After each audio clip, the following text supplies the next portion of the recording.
자, 오늘 우리는 세 가지 이야기를 다룰 겁니다. 첫 번째, 생명 존중에 관한 이야기.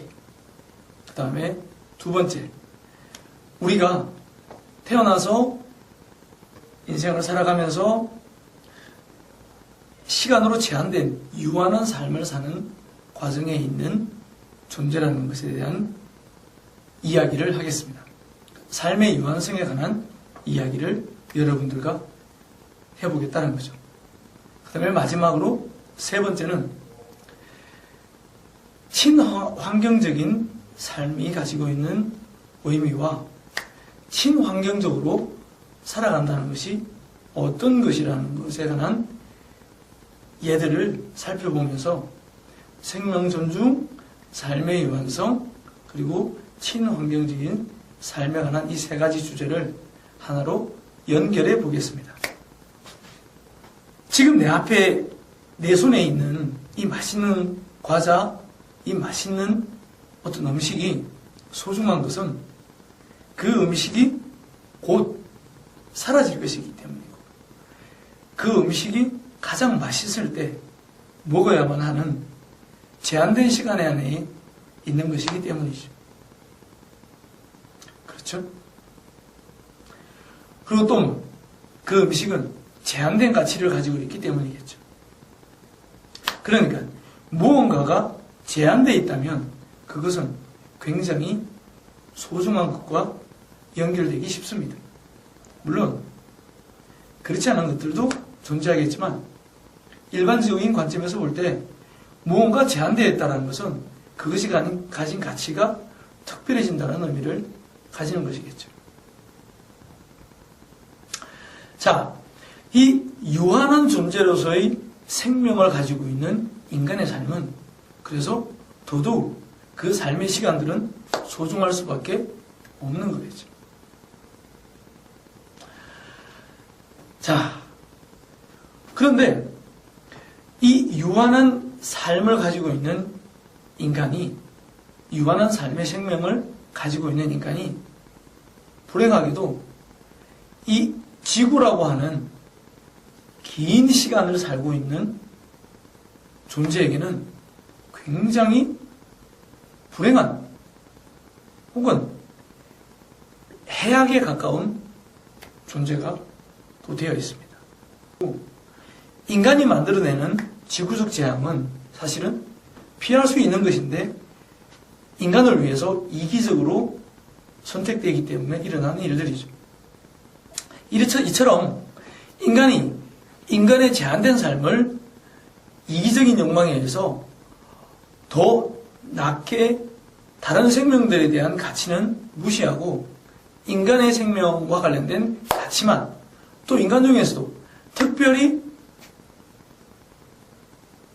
어떤 특수한 집단이나 인간들을 위해서만 이익으로 쓰여지려고 하는 인간 중심주의적 세계관으로 인해서 이 지구는 재앙에 가까운 이른바 환경에 직면하고 있는 게 사실이죠.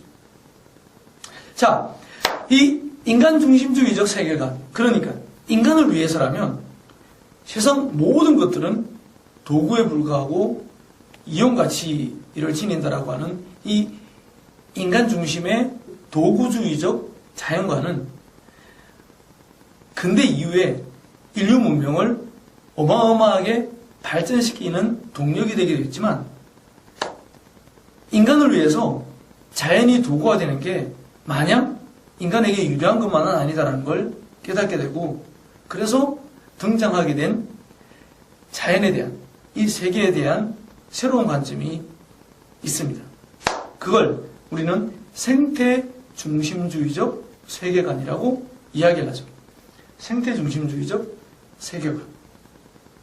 자, 그럼 이 생태 중심주의적 세계관은 무엇을 말하는 거냐? 이 자연이란 거대한 구조물에 인간은 하나의 부속품이라는 거죠. 그러니까 이 자연이란 거대한 시스템의 하나의 부속품인 인간은 자연에 대해서 감히 자연을 정복한다거나 혹은 자연을 인간을 위해서 이용해야 되는 관점을 가져서는 안 된다는 겁니다. 자, 생태 중심주의적 세계 하나 유추하자면, 자, 여러분들이 보고 있는 제가 하나의 완벽한 자연입니다. 이 자연 속에 인간은 손가락, 혹은 손톱, 혹은 손바닥, 혹은 목, 혹은 어깨. 이 자연이라는 하나의 완전한 생명 안에는 많은 존재들이 이른바 이 생명을 이루는 하나의 부품으로 역할하고 있는데 인간은 그 중에 어떤 한 가지라는 겁니다. 그러니까 이 자연계의 완전한 하나의 생명체의 하나의 부품인 인간이 그 부품을 위해서 이 자연 전체를 도구로 이용한다는 건 있을 수 없는 일이다. 자, 이런 생태 중심주의적 세계관은 이 자연계가 가지고 있는 인간에게 미치는 어마어마한 영향력을 인정하고, 그 다음에 뭐야? 자연과 인간을 더 낫지도 더 못하지도 않은 동등한 가치를 지닌 것으로 본다는 점에서 훌륭한 변화이긴 하지만, 문제는 이 자연의 모든 존재들은 나름대로 그 존재가 가지고 있는 의미가 있고, 또 그 존재가 과연 이 자연이라는 어마어마한 하나의 시스템에 또 다른 도구에 불과한 것이냐, 혹은 사소한 부속품에 불과한 것이냐에 대해서는 사실 고민이 필요하죠. 그러니까 억지로 자연이라는 생태계를 가공의 어떤 존재를 만들어서 인간을 부속품처럼 만들 필요가 있느냐는 거죠. 인간은 인간대로 최선을 다하고, 또 다른 자연들은 자연들의 최선을 다하는 가운데에서 이제 그 생태 중심주의적 가치만으로는 부족하다. 뭐요? 생명 자체가 가지고 있는 각자의 가치들 또한 고유하게 존중되어야 된다는 새로운 관점이 나오게 됩니다. 이른바 우리가 슈바이처의 생명의 외경이라고 하는 그것이 이와 관련 있는 것들인데, 자, 인간이 모든 것에 우선하는 존재다라는 인간 중심주의적 사고에서 인간은 자연계의 하나의 부속품에 불과하다는 생태 중심주의적 사고관, 세계관, 그리고 또 뭐 각자의 생명은 각자의 생명대로 최선을 다하는 것이 옳다. 그 가운데에서 우리는 우리대로 다른 생명들을 존중하는 가치를 지내야 된다라는 생명 중심주의적 세계관까지 지금 현재 우리 인류는 고민하고 있습니다. 이런 생명에 대한 어떤 그 사람들의 관심은 지금 현재 현대 인류만 가지고 있던 것이 아니라 먼 고대부터 이 생명의 외경에 관한 관심과 이야기들은 꾸준히 있어 왔습니다.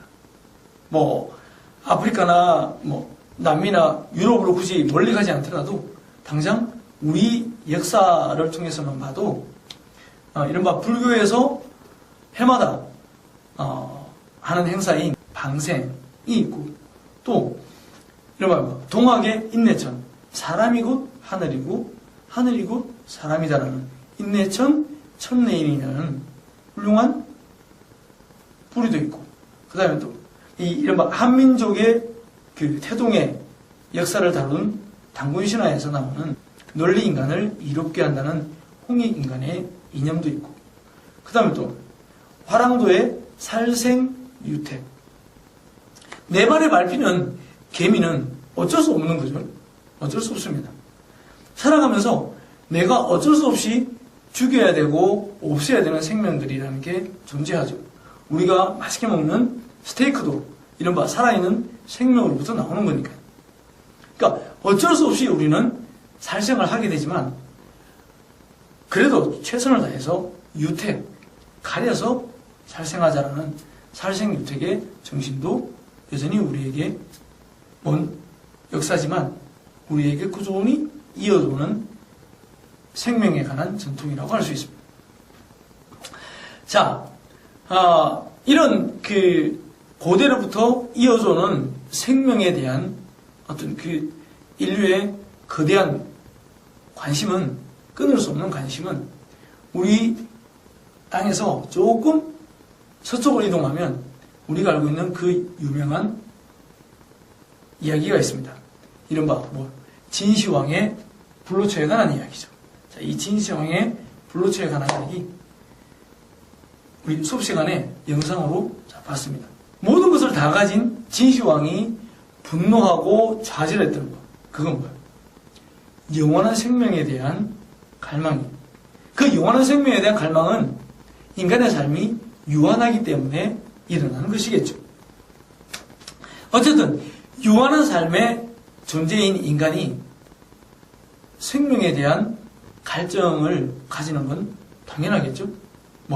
영생에 대한 갈증이겠죠. 이 영생에 대한 갈증은 대부분 종교적 귀의를 통해서 얻으려고 하죠. 인류 역사에 등장하는 수많은 종교들의 대부분은 영생을 약속하는 가장 큰 특징을 가지고 있습니다.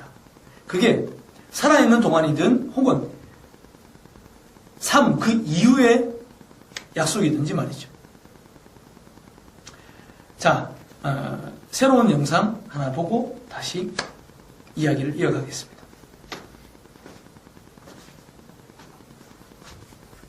강의를 담은 동영상이 유튜브를 통해 전 세계에 퍼지면서 수많은 사람들을 눈물 짓게 만들었습니다.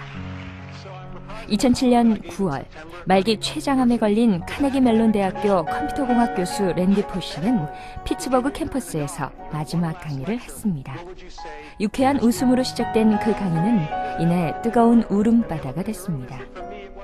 포시 교수는 시한부 암 선고를 받았지만 결코 좌절하지 않고 남은 시간을 어떻게 하면 재미있게 지낼 수 있는지, 아이들에게 어떤 지혜를 남겨줘야 할지 등을 고민했습니다.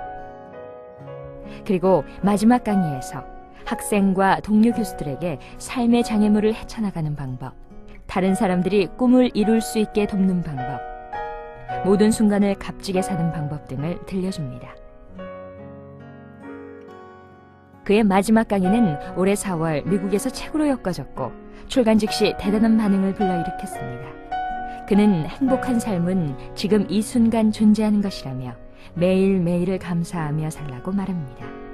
우리가 충분히 할 수 있는 일에 대해 다 알고는 있었지만 하지 않았던 일들에 관해 하나하나 이야기합니다. 랜디 포시가 우리에게 던지는 아름다운 작별 인사는 오늘을 힘겨워하는 이들에게 내일을 살아갈 힘과 용기를 안겨주기에 충분합니다. 지금도 그는 암과 싸우는 가운데 하루하루를 즐기고 감사하며 살고 있습니다. 웹사이트 thelastlecture.com에 들어가면 그의 마지막 강의 내용과 동영상을 볼 수 있습니다. Because if you lead your life the right way, the karma will take care of itself. The dreams will come to you. If you live properly, the dreams will come to you. I think it's great that so many people have benefited from this lecture, but the truth of the matter is that I didn't even really give it to the 400 people at Carnegie Mellon who came. I only wrote this lecture for 3 people. And when they're older, they'll watch it. Thank you. 자, 우리 수업 시간에 잠깐 봤던 이야기죠? 자, 그렇습니다. 랜디 포시의 죽음을 받아들이는 태도와 관련된 영상입니다. 흔히 우리가 기대하는 종교적 기적이나 식이요법을 통한 기적은 일어나지 않죠. 그는 자기에게 주어진 생명의 제한된 생명 안에서 매일매일 최선을 다해 살았고, 그리고 행복하고 기쁜 하루하루를 살다가 그는 그에게 주어진 제한된 삶을 마무리했습니다. 우리 교과서에 나오는 모리 교수의 이야기나 이 랜디 포시 교수의 이야기는 우리들에게 현재 그 자체의 삶을 충실하라는 멋진 메시지를 전하고 있는 거겠죠.